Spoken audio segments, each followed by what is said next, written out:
Taunsa news میں آپ کو اہم خبر سے آگاہ کر رہے ہیں۔ تھانہ سٹی نے کارروائی کرتے ہوئے شراب فروش کو شراب سمیت دھر لیا۔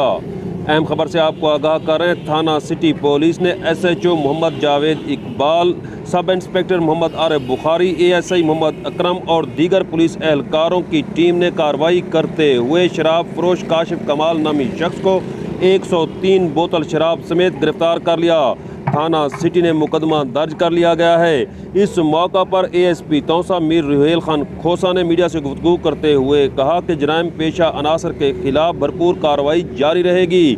شراب بیچنے والے معاشرے کا ناسور ہیں اور ان ناسوروں کو ختم کرنے کے لیے کوئی کسر نہیں چھوڑی جائے گی۔ تونسہ نیوز میں اہم خبر سے آپ کو آگاہ کر رہے ہیں۔ تھانہ سٹی پولیس نے کارروائی کرتے ہوئے شراب فروش کاشف کمال نامی شخص کو 103 بوتل شراب سمیت دھر لیا۔ تھانہ سٹی میں مقدمہ درج کر لیا گیا ہے۔